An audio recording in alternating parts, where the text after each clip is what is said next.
কিরে তুই যেন বই আছস গরুটা লেগে গাছ পানি কিছু কাটছস? ও ভাই, সকালবেলা উঠা গরুর ঘাসও খাওয়াইছি, পানিও খাওয়াইছি।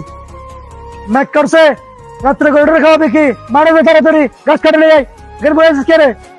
ভাইয়া ঘাস কাটতে যাইতাম ঠিকই, কিন্তু দেখেন পেটে অনেক ক্ষুধা লাগছে। এখন পর্যন্ত কিছু খাই নাই, এক গ্লাস পানিও খাই নাই। গরুর ঘাস পানি খাওয়াই এখানে এসে বসছি। যদি কয়টা খাইতে দিতেন, খাইয়া তারপর ঘাসগুলো কাটিয়ে আনতাম ভাইয়া। বৃষ্টি পড়তেছে আর ফরে খাইতে পারবি? যা তাড়াতাড়ি গাছ কাটে নিয়ে যাই রে। যদি এখন আমি না খাইয়া যাই, তাহলে আমি ঘাসের পুঁজিরা নিয়ে আমি এখানে আসতে পারবো না।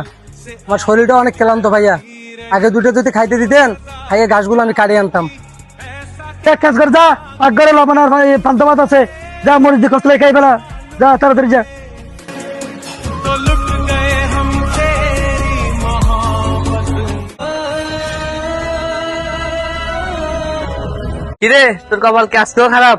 হক ভাই কি আজকেও বাদ দেয় নাই তোরে? সাইফুল ভাই, সাইফুল ভাই, কিরে আসিফ, আমাকে ডাকছে কেন? সাইফুল ভাই, আলামিন তো দেখি ওদিকে মন হয়ে বসে আছে। ভাই, আলামিনকে আজকে জায়গা জমির কথা বলছি, বুঝছেন? তো কি বলছে জানেন?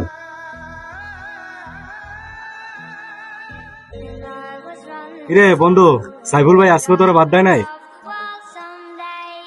আরে হাসিব, তুই বলতে পারস না, সাইফুল ভাই ওর সৎ ভাই। তোরা আগেই বলছিলাম আমি যে তোর সম্পত্তির ভাগ তুই লই এলা, কারণ তোর বাপও নাই, তোর মাও নাই, তোর ভাগ তুই বুঝিল। আরে হাসিব, আমি ওর অনেক বুঝেছি, ও আমার কথা কানে নিচ্ছে না। ওর ভাই ছাড়া কিচ্ছুই বোঝে না। তাহলে আজকেও তুই না খাই এখানে বসে আছস? না রে বন্ধু, আজকে আমার ভাত ঠিকই দিছে, তবে বন্ধু তরকারি ছাড়া, একটা মরিচ আর একটা পেঁয়াজ। আসলে বন্ধু একটা কথা মনে রাখবে, তোরা তোরা হয়তো আমার বন্ধু, তাই আমার ভাইকে তোরা খারাপ বুঝতেছস। আসলে দেখ, আমার বাপ মা কেউ নাই, এই ভাইটাই আমার সবকিছু। এই ভাইকেই আমার পিতার সমতুল্য মনে করি। তাই ভাই যা কিছু আমারে করে, যত অত্যাচার করে, সবকিছু আমি মুখ বুঝে সহ্য করিনি। তোরা তো জানোস আমার ভাইটা আমার ভাবির কথা একটু বেশি চলে। আমার ভাইটা এরকম ছিল না রে বন্ধু।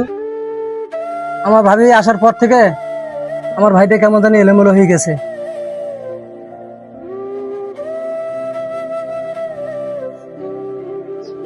আসলে আমার ভাইটারে আমি সৎ মনে করছি, ও যে আমার এত আপন মনে করে ভাই আমি কল্পনা করতে পারিনি। এটা আমার ঠিক হয়নি।